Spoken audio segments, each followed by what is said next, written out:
Morning, y'all. It's one of those mornings again. So here we go. Let's go to the States, Gatwick today. I hate going to Gatwick. Should be okay this time of morning. This is the M25, eh? Right, it's that time. I needed liquid. So yesterday's question, talking about Jordan Spieth's drop. Seems lots of people do understand it. I still saw some crazy comments asking, or not asking, kind of saying that he was doing things wrong. The other thing that would still stand out was about how long it took. You've got to understand the situation. So it will take a long time to make a drop like that because you've got to work out where the point of the flag is to your ball is, and you've got to walk up a massive dune. I was stood where he was, and it takes a while to walk back and forth to pick that spot, and he had to do 2 drops as well as get the referee there to make sure everything obviously was going how they wanted it to go. Bear in mind the world and the media were watching. It just seems like people want to moan a bit when he just had to take a drop. So today's question, lots of people asking me actually, let's see what you all think. Jordan Spieth, Rory McIlroy, end of their careers, who will win the most majors? Down there, hit that comment section up, let me know who will win the most majors, Spieth or McIlroy. Don't forget there's thumbs up, the daily vlogs, as well as every other video that I make. Just thumbs them all up when you see them, if you like them. And if you hit that subscribe button, then you'll get notifications each time they post. Hello Gatwick. A wet Gatwick.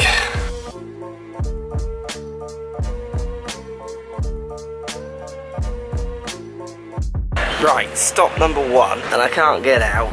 Yeah, it's Vegas. From here I'm going over to San Diego. So let's do the first swing of the day. So look, the reason I chose this swing is it's got a theme to it. So what I mean by that is it's got like a very sensible theme. It makes sense. He looks like he's going to hit probably functional cuts. So he takes the club back, pushing it to the right of the ball, gets it slightly outside of his hands in that takeaway.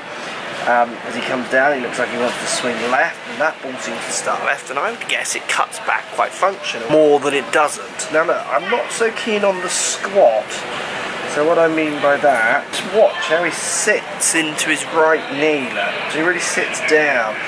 I'd like to see that right knee go back more, so actually pull the right knee back and see if we could play with the path, because if you're hitting good shots, I wouldn't move this path at all. I would keep it where it is. But if you feel like you want to kind of experiment with some different paths, see if it changes your shot shapes, gives you more shots with different clubs, I would like to see that right pocket moving back more, letting that right leg straighten a little bit more, as you let the club feel like it's pulling more in towards you as you pull the club back rather than pushing away from you. So what I mean by theme is he sets that club away from him on the way back, and then he kind of brings it down on the similar kind of direction. It's how I would feel I would hit a functional cut. I would set a theme on the way back to the way down. I wouldn't change direction.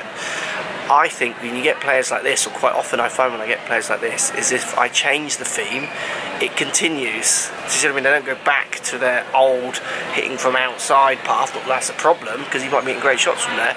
But when you change the theme to come more towards his side, he then follows that theme on the downswing. And he's all of a sudden got a different shot to play with, which he can use around trees, different winds. It gives him more choices, basically. Right, I don't know how long I've been up for now, just about to board the flight to San Diego before I then drive up to Huntington Beach and travel my day. San Diego. So arrived, just got to pick up my bag, and then I got to pick up the car, and then I'm driving. I'm sure I'm past 24 hours now. I've made it. That is over 24 hours worth of travelling. Planes, another plane, bus, hire car, traffic around San Diego. I think we'll pick this up tomorrow, shall we? Morning, y'all. That's better. That's better too. Right, I've arrived. Cleveland Srixon today, having a little visit. So the second swing we're going to do today is going to talk about ball position and club path. This player, from the angle of the camera, can make this very distorted, but it looks as though the ball is a long way forward. And even if it isn't for this player, if you're someone who has the ball a long way forward, these are some of the issues you might find. He puts a lot of tilt in with his spine. He has a strong right hand grip as well when he sets on, so his right hand's underneath. But for him to move the path maybe right of where this ball wants to finish, so have a chance of hitting a draw, or control how much left he swings, having that ball that far forward is going to require him to do a lot of work. with his body, he's often going to be behind where his strike point is, which means the club is going to have got to a 0 and then start moving leftward often for players. So we're going to talk about ball position and club path and how directly related they can be. Little production.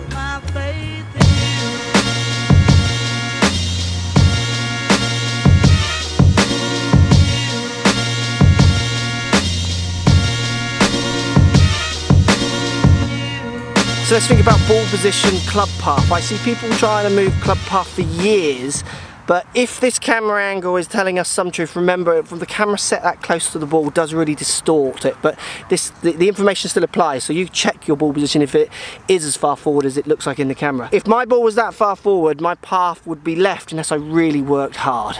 So if this is my club path down at the bottom, so I'm going to hit at different points of this straight line, and I'm going to have one ball in the middle, one near the grip, one near the head. If I put the ball in the middle of my stance, the back of it, the bit I'm going to hit, that's for me about where my 0 point is. So I'm quite a 0 golfer, kind of 0 path, 0 face. If I go and try and hit this ball close to my right foot, my path is moving more right at that stage to get to its 0 point. And from where you are, ball so far forward, my club is starting to move left at that point. So in theory, I can just swing as I is, don't move anything, but move that ball position around forward and backwards, and I can change path, which then in turn might change the shape of my shots. You've got that ball so far forward, for you to move the path to the right, you'd have to do a very extreme swing direction. So think of swing direction as how it looks on that 2D camera. So I could be swinging from way inside this club kind of set behind me, but by the time it gets to that furthest ball forward, my path might be 0, even going left slightly. Where on camera to that straight line, the swing direction will look like I'm hitting massively into out. So this is where people get very confused with club path and swing direction and 2D camera stuff. So having that ball so far forward is only going to encourage you to move your path as a general rule to the left. So what I want you to do is just push the ball back. That driver that you're hitting, let's get it just inside the left heel. That would be always the first place I would start with you to see if we can move baseline, move that club path with the simplest idea of moving that ball back. Now it's going to feel strange if you put it there compared to where you've had it, because it was so extremely forward before. As long as your loft isn't compromised, which it might be, because remember, we're seeing a grip under here which can turn loft off the club, those kind of ideas. But we will never know that until we move your ball position. First place I would start with any player starting with the ball there is I would challenge their idea of ball position and measure them to show them how it moves their path. I've done this with players, like I say, who've practiced moving ball position for years, and you move their ball position in one swing and they look at you like, oh, I've been trying to move my club path for years, and you think, well, you've been doing it wrong because you've been looking at swing direction on your camera, not actually club path.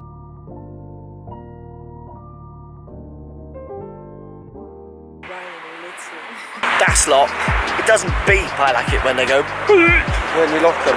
That was a fun day filming with Cleveland Srixon. Very tired again, and I wonder if I'm going to wake up at 2:30 in the morning. Jet lag is a strange animal, isn't it? Anyway, see you tomorrow. Tomorrow I head to LAX airport and then over to Florida to meet the team. Family holiday begins, but don't worry, there will be some daily vlogs. Not as many, but still some from family holiday, because all of them will want to say hello to you all. See you tomorrow.